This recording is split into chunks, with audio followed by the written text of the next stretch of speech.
Ribosome.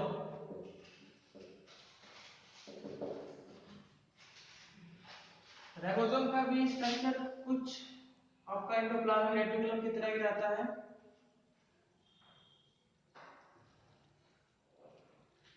इसका एक ही function है और इम्पोर्टेंट फंक्शन है, इट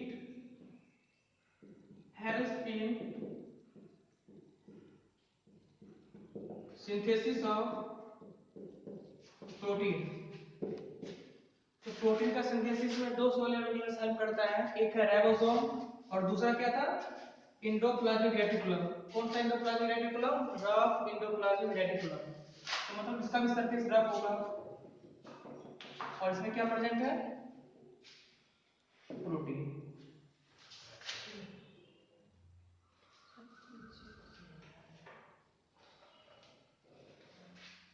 और दूसरा है ये आपका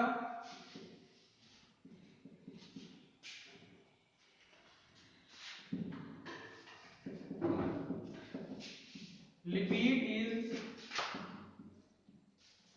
not present in ribosome. Endoplasmic reticulum से राइबोसोम डिफर करता है।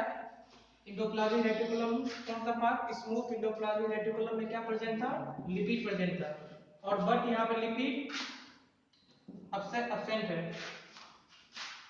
अब आगे चलते हैं।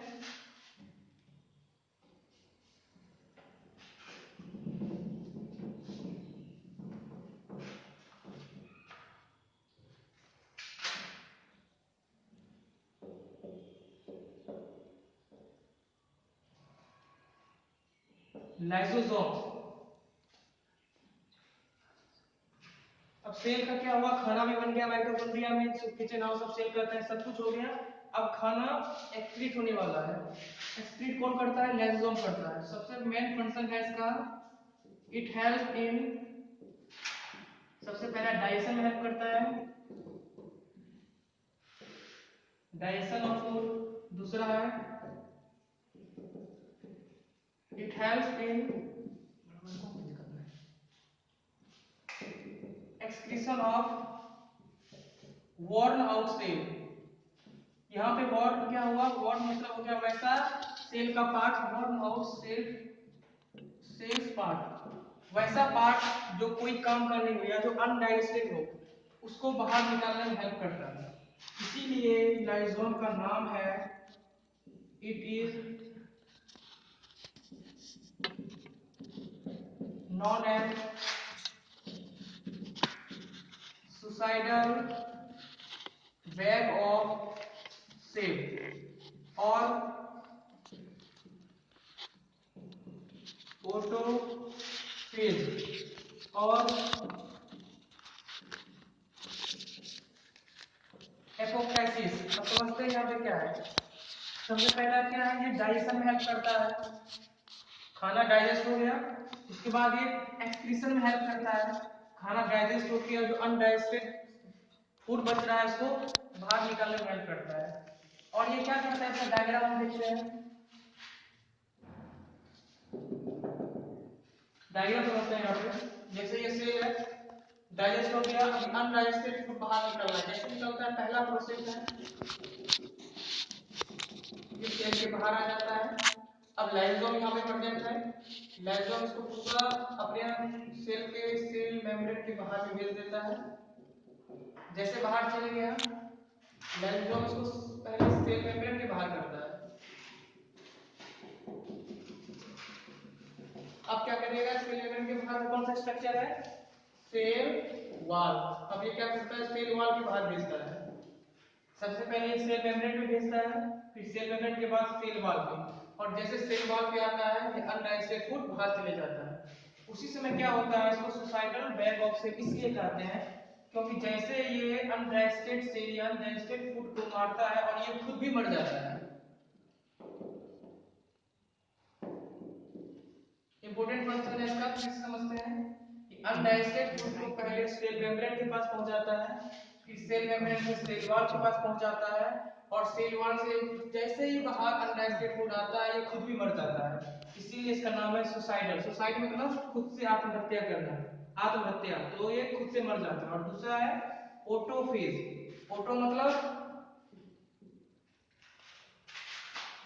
ऑन, फेज मतलब खाना, खुद के सेल को खा के और वो मर जाता है, इसकी वजह से ऑटोफेज। और दूसरा है एपोप्टाइसिस। एपोप्टाइसिस मतलब होता है डाइजेस्ट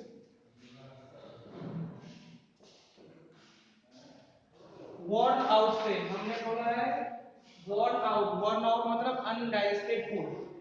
तो इसका फंक्शन, तीन फंक्शन है। पहला है डाइजेशन में हेल्प करता है, दूसरा है excretion of worn out cell, और तीसरा है, इसलिए इसका नाम है सुसाइडल बैग ऑफ सेल और ऑटोफेज। सुसाइडल बैग ऑफ सेल क्यों कहते हैं इसको? क्योंकि ये पहले खाने को सेल मेम्ब्रेन से पहुंचाता है, सेल मेम्ब्रेन से सेल वॉल, और सेल वॉल से जैसे ही खाना बाहर आ जाता है ये खुद ही मर जाता है। और दूसरा है सोसाइटल बैग ऑफ सेल या ऑटोफेज। ऑटो मतलब ऑन और फेज मतलब खाना, मतलब खुद के खाने को खा के मार देता है। अब नेक्स्ट चलते हैं।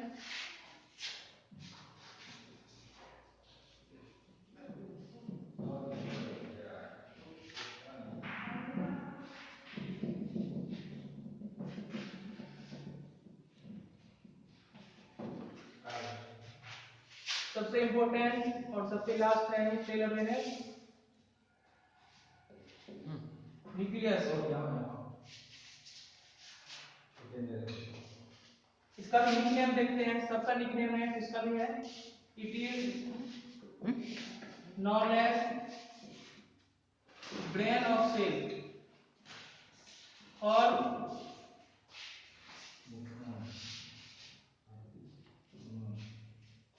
न्यूक्लियस का स्ट्रक्चर देखते हैं हम लोग। इसका स्ट्रक्चर बहुत इंपॉर्टेंट है।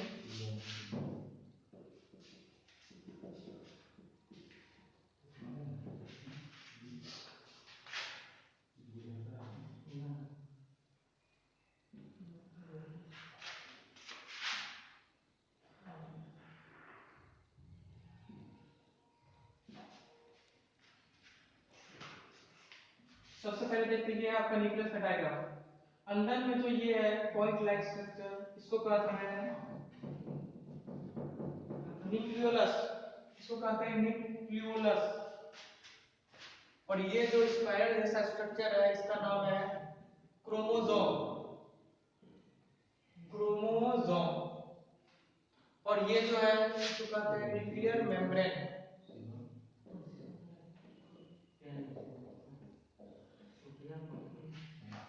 जिस तरह सेल मेम्ब्रेन सेल वॉल था, उसी तरह न्यूक्लियस के बाहर का स्ट्रक्चर को कहते हैं, ये है न्यूक्लियस, ये है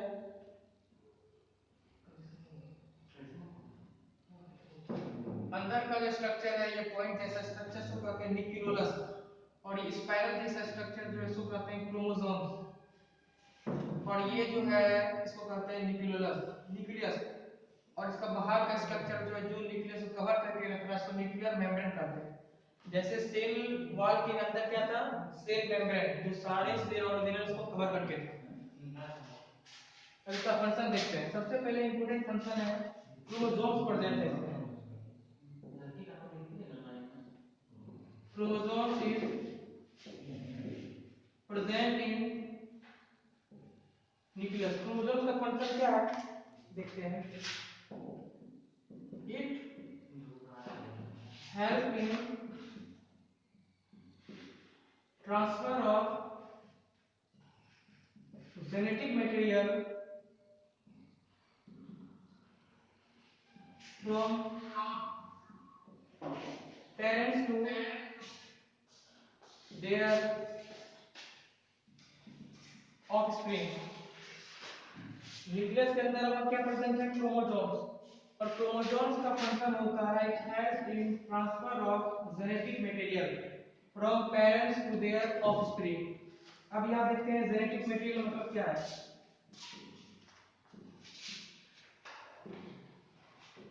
जेनेटिक मटेरियल मतलब होता है जीन। जीन अभी जस्ट बताएं, जीन के कारण ही किसी भी चीज का कैरेक्टरिस्टिक पता चलता है। उसी के कारण पेरेंट्स और ऑफस्प्रिंग में डिफर होता है। अगर जीन नहीं रहेगा तो पेरेंट्स और उसके ऑफस्प्रिंग मतलब होता है उसका चाइल्ड, बायोलॉजी में चाइल्ड को कहते हैं हम लोग ऑफ स्प्रिंग। अगर जीन नहीं रहेगा तो पेरेंट्स और चाइल्ड में कोई भी कैरेक्टरिस्टिक का डिफर नहीं रहेगा, सारे लोग सेम हो जाएंगे। उसी को डिफर करने का काम करता है आपका जीन। नेक्स्ट चलते हैं, नेक्स्ट फंक्शन।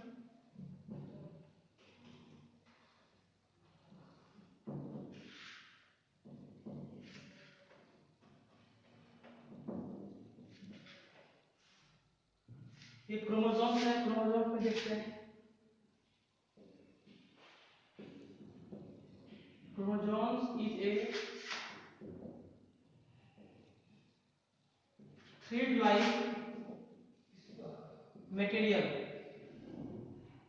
in which